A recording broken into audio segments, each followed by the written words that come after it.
好啦，咁我哋開始咧下半場嘅講座。咁啊，今次咧我哋將會有李醫生喎，係咪？請你介紹下先。好啊，咁我哋依家開始第3場講座，有請香港腦科基金會主席李永欽醫生為我哋主講腦癇症手術治療新知。係啊，非常想知道呢一件事，因為正話同啲朋友傾偈嘅時候咧，佢哋都好想了解多啲。再俾熱烈嘅掌聲，李永欽醫生，多謝你，李醫生。多謝大家，聽得清唔清楚呢？ OK， 得啦。我最驚呢就係個咪離得遠，窒下聽唔清楚。聽唔清楚舉手，記住係啦。咁呢就嗱，我準備呢堂書呢都準備咗好耐㗎，係啊。點耐呢？因為呢我呢個手術就不嬲做開啦，新知喎，新嘅知識喎。咁點知呢？好彩有呢個呢，就係19屆亞洲腦癇外科會議啱啱就喺度舉行，咁於是即係最頂尖嘅專家喺晒度講嘢，咁我聽完之後盡量消化下，跟住講啲新嘅知識俾大家啦嚇，就係咁樣。咁所以呢，其實呢2日我都好辛苦，由朝坐到晚喺度聽嘅。咁呢就腦癇症係咩呢？咁其實就係一個神經系統嘅病啦，20個人就有1個人會發作嘅，其實好 common。咁咧，其實香港咧大約7萬人有腦癇症，3000宗咧就係比較複雜嗰啲，即係難控制嗰啲啦嚇。咁所以咧就要搞好耐嘅。咁其實咧，我哋香港腦科基金咧係咩嚟嘅咧？呢個腦科基金會其實就係所有關於腦科嘅健康啊、公眾教育都關事嘅。咁所以咧，我哋之前咧即係早幾年前啦，同腦癇基金會啊、協癇會啊、腦癇學會啊，都同埋嗰個咩啊復康會係啦，香港復康會係啦，咁咧就一齊整咗個香港國際腦癇日嘅係啦，咁咧就呢個其中一啲宣傳嘅啦，咁你見好勁喎，又有咩明星啊，又踩單車，又彈吉他，好開心咁樣。咁其實咧，雖然有腦癇，但係大家應該都係正常生活嘅嚇，1/20人都有啦，係咪？咁咧就好 active 啦，大家可以好多活動都可以做嘅，好開心嘅嗱，可以行路啊、跑步啊，其實都安全嘅，係啦。腦癇症係可以治療嘅嗱，70%。患者服藥後可以控制到病情嘅，係啦。咁跟住有 Ben Sir 啦，俾個心你啦嚇，當然。咁咧就啱啱嗰年咧，我哋去咗遊船河嘅嗱，我哋腦癇成日驚唔知點發作㗎啦，係咪？咁所以咧就好驚坐船，喺船上邊發作點算咧？call 唔到十字車㗎嘛，係咪？咁所以咧我哋都拗晒頭整到個船河係。咁而家就有個亞洲區嘅會議啦，係啦，咁好啦，有咩新嘢呢？新嘢呢，呢個就係最新㗎啦，真係今年嗰個 ILAE International League Against Epilepsy 國際抗腦癇聯盟嗱，我會咁譯嘅，我唔會抗癲癇聯盟，因為我哋喺香港，我哋幫佢改個香港嘅有本土特色嘅名係 OK 嘅。嗱，其實有咩新嘅classification 咧？分類有咩新嘢咧？其實得4個分類嘅啫，就係局部啦、全身啦、唔知啦、未分類係啦。咁同以前有咩唔同咧？等一陣會講嘅。咁所以咧，你話我有腦癇症喎，咁首先咧要認識多啲咧，就係你究竟係邊一類？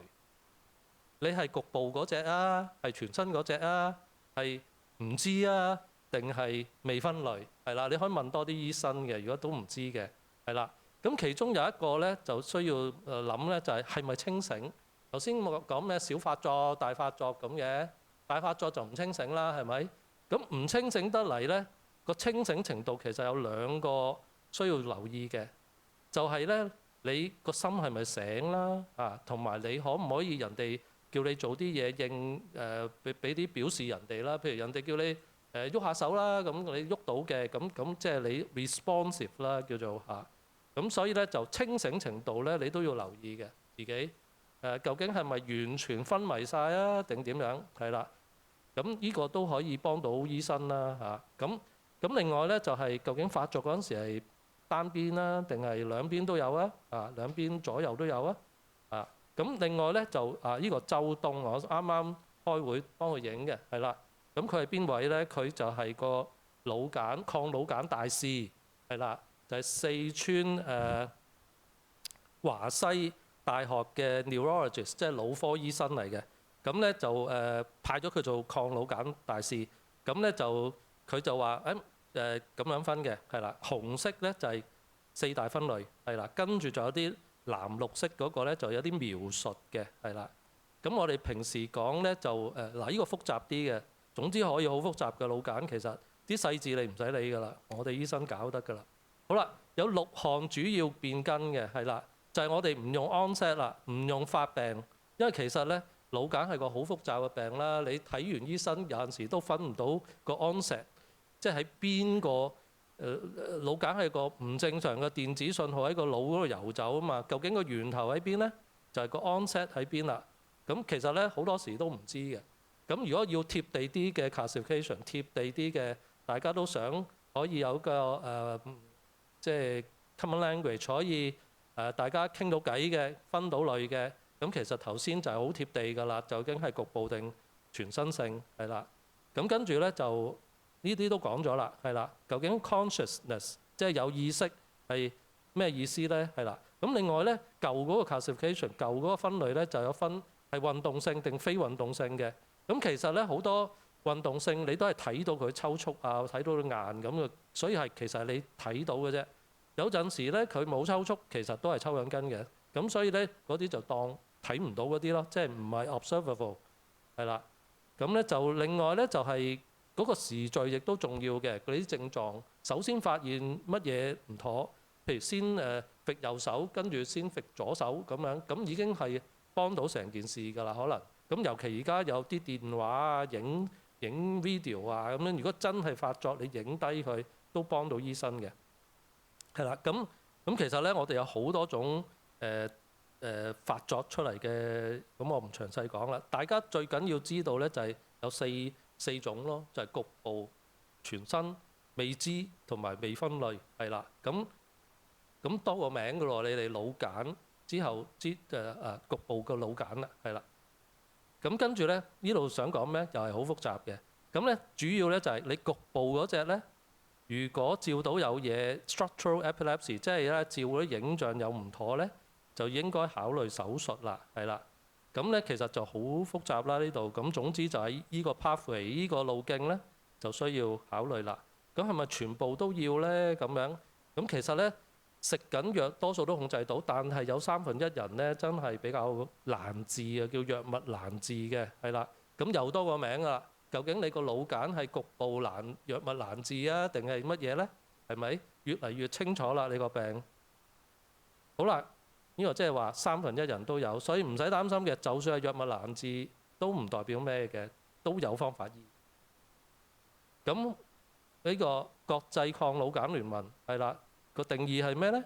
就係充分嘅療程，2種適當啊同埋耐受嘅腦癇藥物都控制唔到，咁就難治咯，係啦。咁點樣充分療程啊？咁樣充分咧，即係足夠嘅劑量，即係你咧準時食藥嘅，係啦。個食嗰個藥嗰個份量又啱喎，我冇數錯粒藥喎，要食2粒就2粒，3粒就3粒，明唔明？咁跟住咧就持續咁食喎，唔好話今日唔記得，唔緊要啦，聽日先啦咁樣，咁就唔係持續啦，係啦。適當嘅藥物即係咩咧？即係要有科學實證，係啦。咁我哋即係英文就係 prospective randomized control trial 啦，即係有隨機對照嗰啲測試做過係有效嗰啲啦嚇。咁發作嗰個 outcome 啦，係啦，嗰個結果係咩咧？咁樣耐受係咩咧？耐受即係咧，你食得隻藥嘅，食咗我冇其他唔舒服嘅，即係譬如有啲食咗我肚痛嘅，我嘔嘅，咁所以唔食啦。食咗好暈嘅，咁我唔食啦。咁嗰啲唔係耐受啦。你食咗冇乜唔妥都食得嘅，咁就係耐受啦嚇。咁 outcome 啦，outcome就係冇發作或者控制得唔好啦，失敗啊咁樣。好啦，冇發作嘅定義都有嘅，其實。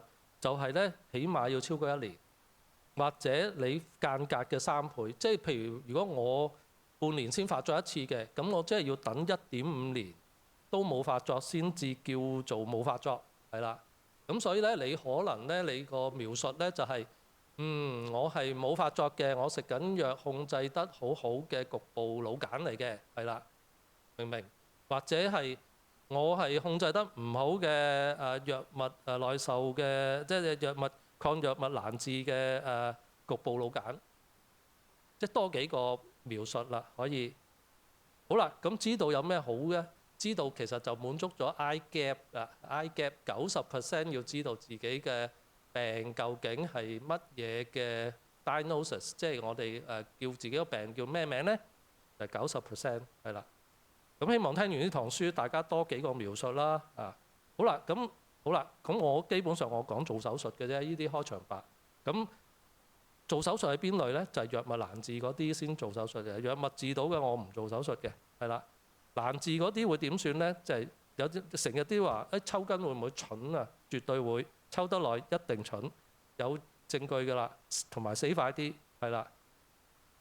真嘅係啊，嗰啲突然死亡係啊，呢啲係同埋咧容易受傷嗱。其實咧我冇聽過頭先嗰個觀眾講嘢㗎，不過咧中晒係啊喺晒度，會抑鬱啦，會自殺啦，覺得自己係咪個病好慘啊？係咪醫唔到啊？不如死咗佢啦！即係有啲咁嘅諗法嘅，係啊。咁但係呢個咧，呢個怪嘅諗法咧，可能係同個病有關嘅，就唔係咩事。可能你個病咧控制翻好啲咧，你就冇呢啲咁嘅怪嘅諗法㗎。好啦，點算咧？咁藥物難治，梗係做手術啦嚇。做手術咁咧就有咩唔做得手術咧？通常都做得手術嘅，除非佢本身根本個身子好弱啦，就係做唔到手術。即係其他疾病，譬如佢心臟病啊，或者啲血一切落去唔識凝固啊，咁我嗰啲我哋都唔做啦嚇。好啦，咁咧就可以做手術嗰啲係咩人咧？嗱，譬如咧就係個腦室咧嗰個側邊嗰個顳葉 temporal lobe 嗰度有時有 MTS 啦，英文叫 mesial temporal sclerosis， 呢啲做手術好效果嘅，係啦，第一陣會講。或者咧局部有啲病變嘅 structural 啊嗰啲係啦，例如 MCD 啊咁樣，或者磁力共振 MRI 照到有啲古怪嘅係啦。咁咧如果或者咧有啲係半邊腦都有事嘅，但係特別係幾個症狀咧，亦都做手術好嘅。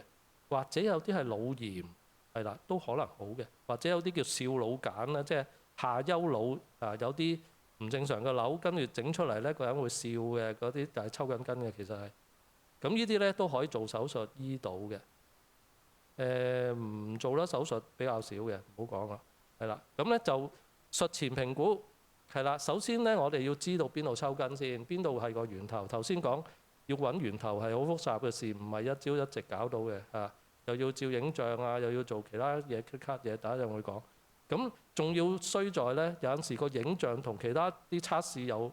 譬如一個話左，一個話右咁樣嘅，其實你係右腦有事定左腦有事咧，係冇人知嘅。咁咧，於是又要開會，我哋討論下究竟嗰個電波係咪喺右邊走咗去左邊咧？咁樣都有呢啲可能嘅，係啦。咁另外咧就評估，仲可以評估到究竟本身你個腦功能有冇受損啦。基本上，因為你抽筋抽得耐，根本都蠢啲嘅。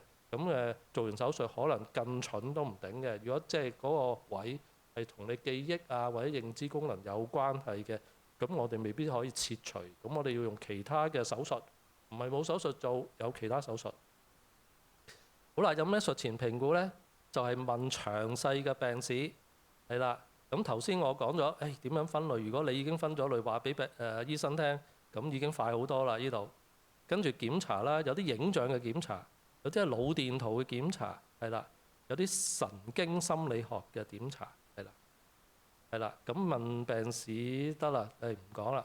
係啊，影像好多隻，咁咧基本上就係呢啲啦嚇。咁政府排期影像都係好鬼耐嘅，係啦。咁預咗要等嘅，咁如果自己可以俾啲錢嘅，早啲照係有幫助嘅。咁但係咧嗰個磁力共振記得要寫係要高清嗰隻，同埋係照腦癇嗰種照法，因為咧其實抗老癇聯盟咧都有一個指引出嘅，究竟嗰個磁力共振點照，咁所以咧你要同嗰個照嗰個放射radiologist， 即係嗰個放射科醫生講，我係照腦癇㗎，你幫我跟腦癇咁樣照先得，唔係求其話譬如上深圳啊邊度啊身體檢查啦咁樣，嗰啲唔得嘅。點解嗰啲唔得咧？因為嗰啲低清啊，同埋咧每個格數咧，即係每咁切開個腦一格格咁照㗎嘛，切得太疏啊，變咗咧你睇唔到，嘥咗錢冇用。你記得同佢講要照腦癇嗰隻，或者上大陸叫癲癇啊，咁啊癲癇嗰隻啦。OK， 咁好啦，有啲新嘢咧就係個 system 係等陣講嗱。譬如呢度俾啲公仔睇下先啦。嗱，譬如我哋照磁力共振，呢度有嚿嘢喎，咁就好清楚啦。呢個就係 MTS 好好效果嘅做手術。嗱，呢個特別嘅照法叫 flare， 又睇到有嚿嘢喎，咁又係好好效果嘅。睇到嘅就好效果嘅基本上。嗱，呢度又係有一嚿嘢，但係呢度有兩個 pathology， 即係兩種情形喺度嘅，咁 mix 埋一齊，究竟係邊個係導致抽筋咧？咁樣都要再研究，不過肯定就係切呢度㗎啦，應該。咁呢啲好清楚。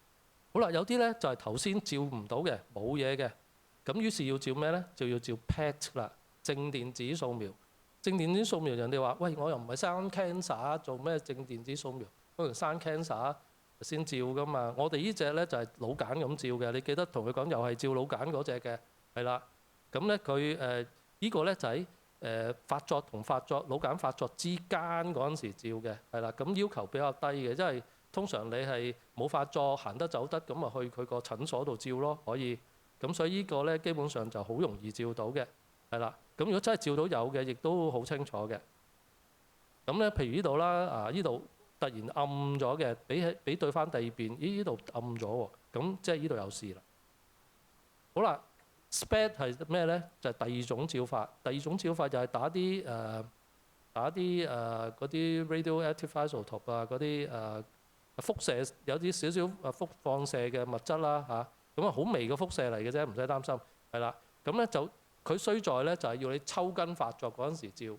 咁抽筋發作你都抽緊筋啊點照啫？係咪？咁通常咧要喺醫院入邊如果你發作，醫護就即刻幫你打個劑藥，跟住即刻照，所以好難照到嘅，係啦。醫療resources 個資源唔夠咧，基本上就好難照到嘅。咁仲有一樣高難度機叫 Syscom 咯，咁呢個咧就係減法，即係咧你發作緊嘅 SPECT 同冇發作嗰陣時嘅 SPECT，大家相減，再用埋個 MRI， 用埋個磁力共振睇咧，就係呢個公仔啦，就好清楚㗎啦。咁啱啱開會都聽到北京嗰邊咧都話呢個咧係最好㗎啦。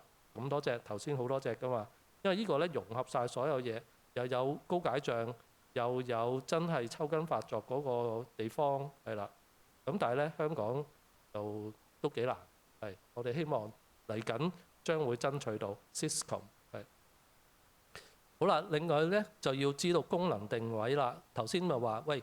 你抽筋嗰度如果有功能，咁啊唔切得咯，切咗咪冇功能咯，係咪？可能喪失原意功能、喪失活動功能，係咪？咁所以咧都要做 functional MRI 係啦。咁咧就另外仲有一個叫 WADA test 係啦，就係講記憶嘅係啦，就係叫和田測試 WADA 係個日本名啦嚇。咁 anyway 嗰啲醫生會同你講㗎啦，嗰啲係再複雜少少嘅影像啦，有需要就要照啦嚇。好啦，咁跟住咧就腦電圖，腦電圖咧基本上都係基石喺度寫，必須要有。即係你難治性嗰隻藥物難治嗰隻腦癇咧，基本上都要腦電圖，冇腦電圖咧就好難。咁咧佢有咩尖波有慢波咁樣，即係慢即係 slow 啊，唔係嗰個漫畫嗰個慢波啊。OK。好啦，咁咧就係做咩嘅咧？咁咧就要有張床啦，首先有個監察啦。咁萬一你抽筋，醫護會幫你俾藥，等你唔好抽筋抽落去啦。但係又要睇到你抽筋嗰一下，影到你個樣，又要影到嗰個腦電圖。呢個就係我哋講嘅video EEG 啦，係啊，就係腦電圖。咁收入院啦。咁如果你抽得密嘅，好快就有嘢睇嘅，咁啊好快啦。但係有啲人可能住下2日3日都冇抽咁又要耐啲時間咯。所以咧，醫管局就好少發展呢啲嘢嘅。老實講，我哋希望都係爭取，希望潘德立醫生咧，遲下嗰個德立醫院係啦，唔係啟德醫院，係對唔住，係啟德醫院咧，第時咧會有個地方咧就做到 video EEG， 就係大間啲房可以做多啲 video EEG 咁樣，係啦。好啦，仲有一樣咧就係入侵性腦電圖啦。咁頭先講咧嗰啲 EEG 咧都係黐喺頭皮噶嘛，係咪？咁如果要入邊腦係個立體嚟噶嘛，你就係 check 頭皮咁樣，中間抽筋點算咧？咁有陣時咧就會擺啲嘢入去先至知嘅。咁而家咧新科技咧就叫 SEEG， 即係立體定位嘅腦電圖。腦係一個立體咧，你擺啲電極入去中間咧，每一點呢度有 X 光見到啦，呢度一點點咧都係會度到你個腦電波嘅信號嘅，係啦。咁我哋可以擺落去之後咧，就幫到醫生究竟點樣由一點啲腦電波走去第二點咁樣，咁就好清楚㗎啦。咁由於擺呢個咧要好精準啦，咁人手就唔係好叻嘅。咁我哋中國好勁嘅，原來機器人啦，中國叫機器人嘅，香港叫機械人。咁我哋都喺香港叫返機械人啦嚇。有好多隻機械人已經用緊㗎啦。咁中國自己都有發明，都好多機械人。哇，咁快完。Anyway， 總之醫管局咧已經引入咗或者引入緊㗎啦，係啦。咁就係咁啦。咁用啲機械人擺入去好準咁樣，咁就 check 到。另外咧腦電波仲有一種叫高頻率震盪啦 ，HFO， 咁都係新啲嘅技術，可以幫到醫生睇啦。咁佢話新其實都唔新，10幾年前喺威爾斯已經出過 press 即係press release 啊，即係上個報紙咧就介紹將嗰個手術個成功率可以增加好多㗎啦，係啦。咁最新初頭都有啲唔清楚嘅，以為未必有用啦。咁最新有個研究咧，啱啱出嘅呢個都係咁咧，就全世界最勁嗰啲腦癇中心啦嚇，都用咧，咁發現咧真係幫到你切得好啲嘅，係啦。切得好啲，即係切完之後根治啊！我講緊係啦。咁跟住咧，仲有啲神經心理測試啦。頭先話會唔會蠢啊？會咩嗰啲真係要 check 下先知。咁我哋有臨床心理學家幫手啦嚇，即係會問問題，有好多嘢問嘅。咁基本上手術咧就係切除啦。切除而家基本上我哋都係微創啦，但係剩翻幾隻真係會開大刀嘅，就係頭先講顳葉啦嗰啲咁咧就。但係咧，我哋最新開會咧，原來經過眼康又好似可以研究緊做呢個微創手術嘅，咁所以咧可能5年內啦，我諗睇下有冇啲新嘅資料係咪連呢個切除術都可以全微創啦嚇。咁另外咧就斷開術啦，斷開即係將嗰啲pathway 啊，即係傳到腦間嘅地方嗰啲 pathway 咧可以切斷咗，切斷咗佢傳唔到電，咁傳唔到咯，係咪？仲有啲叫刺激術啦，或者叫神經調控啦嚇，咁就包括迷走神經啊、心腦刺激啊，同埋 TMS 啦，係啦。咁其實我張 slide 都有嘅。咁呢啲點分類唔使講啦，都係歷史嚟嘅。最緊要咧就係第一級就真係冇發作啦。咁由於呢個咧係比較舊啦，所以咧就同埋好主觀嘅用嗰啲指標，所以咧。又係 ILAE 啊，嗰個2001年咧就全新分類啦，所謂都20幾年前㗎啦，咁都係分類1係最好嘅，都係冇發作冇預兆，係啦就係最好。咁個作者都孭咗啦，係啦，咁咧就可想而知幾耐係。咁暫時都未有新嘅分類，係啦。咁仲有其他分類嘅，除咗話發作唔發作。就係嗰個發展啦。如果兒童嘅，究竟嗰個發展係點啦？認知功能啦，學唔學到嘢啊？會唔會蠢咗啊？係啦，行為啊、心理啊、生活質素啊，嗰啲都係可以量度究竟嗰個手術係做成點。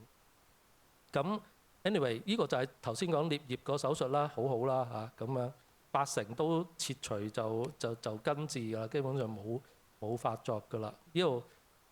如果係單側嘅，有陣時去到90%添嘅可以；雙側咧有陣時咧就爭啲，可能7%、80%，大約80%啦，走唔甩㗎啦，應該就可以根治。根治即係唔再抽啦，冇抽筋啦。咁所以咧，仲有一個分類嘅，其實就係、我已經係前腦癇患者，即係我以前患過腦癇，我而家好翻晒啦，係啦。咁希望香港多啲呢啲我 claim 自己係前腦癇患者嗱，從來冇人講過，因為比較少人根治到，係啦。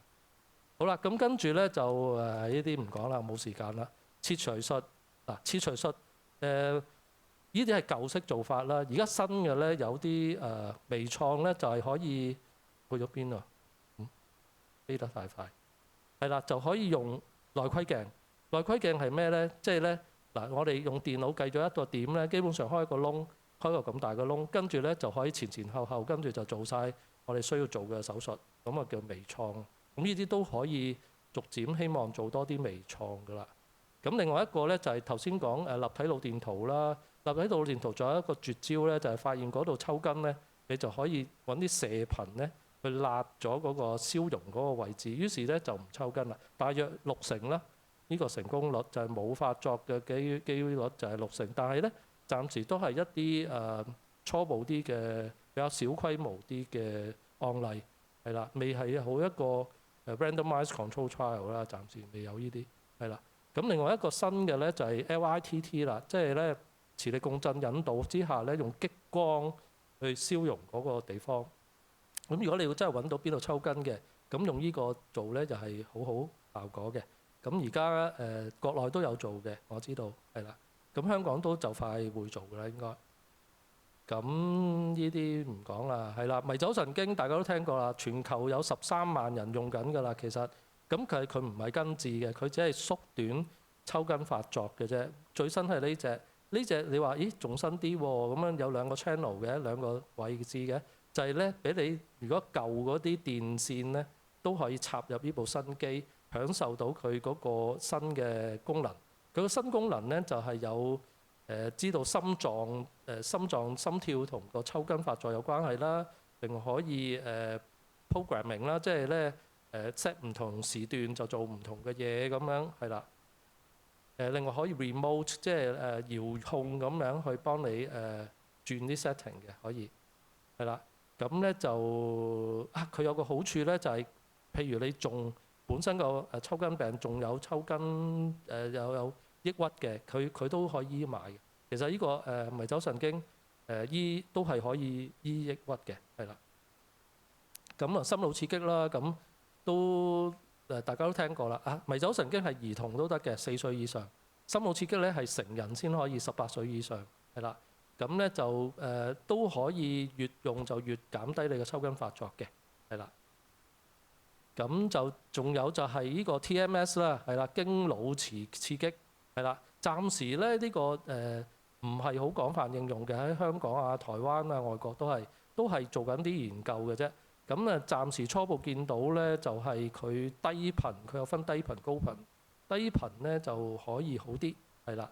咁佢其實有啲功用咧，就係可以壓抑嗰個腦部嘅電波傳導嘅。咁喺中風嗰度比較用得多嘅，因為咧佢中風嗰個就一邊身唔喐啊嘛，佢就壓抑咗正常嗰邊，跟住等佢唔健康嗰個腦部咧就做翻多啲工作康復咁樣，係啦。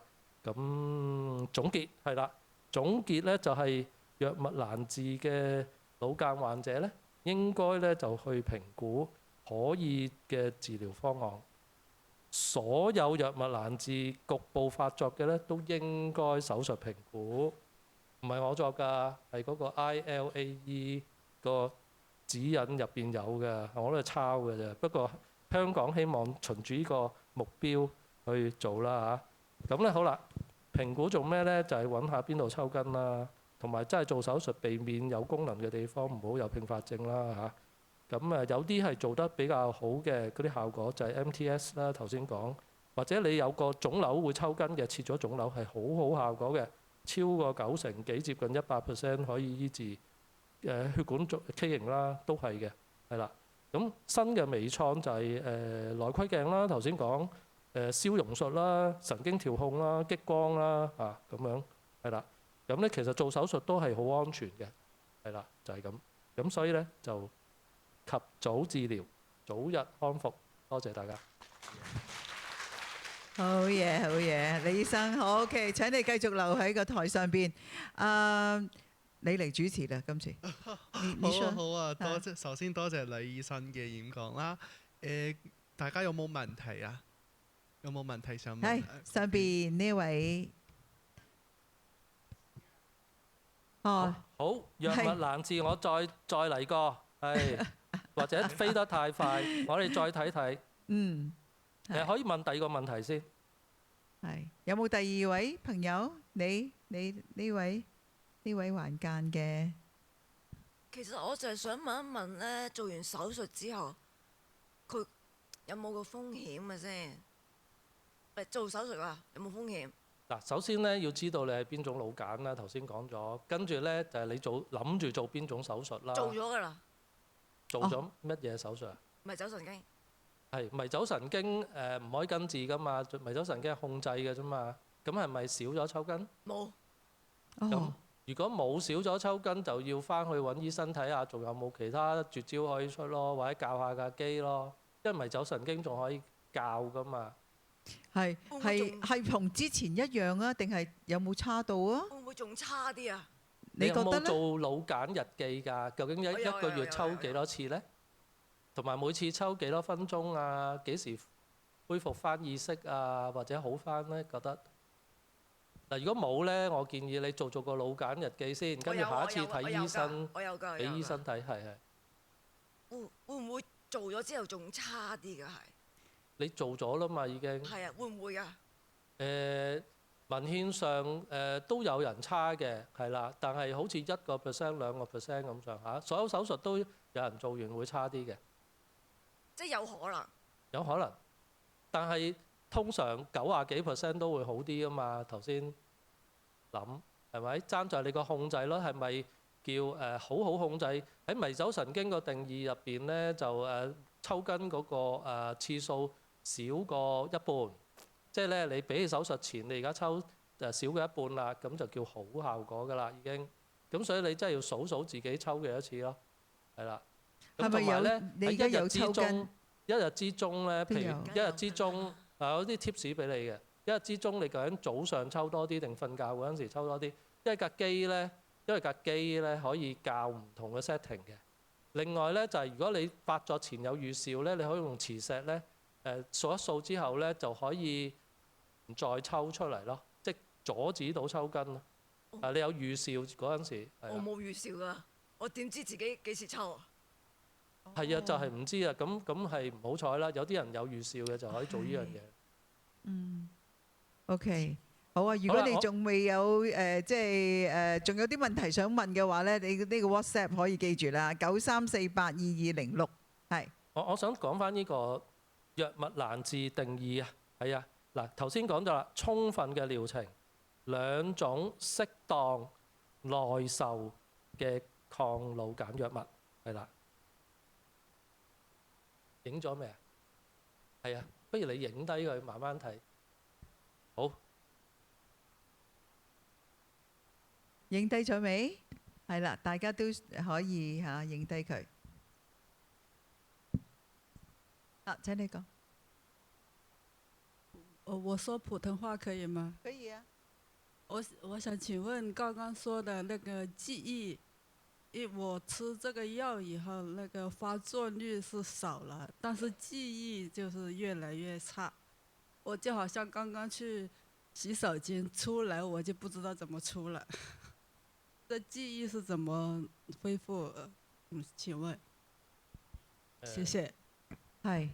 佢話個記憶咧就差咗，即係發作就少咗，記憶差咗。正話佢去咗洗手間出咗嚟，佢都唔知個方向係點樣。有啲乜嘢個方法去即係幫到？我諗要問腦科醫生係咪？應該手術就幫唔到你嘅，係啦。除非你係好密發作嗰類啦。如果你係因為發作好密，令到你認知有問題，就可以幫到。如果唔係咧，可能要問內科醫生睇下有冇方法可以幫下。即係要食藥方面去支持。去跟你的醫生去問一下啊。OK， 好啦，咁啊，仲有冇問題？都差唔多時間嘅啦，我哋俾啲掌聲好嘛？好，李永恩醫生，唔該晒你，好。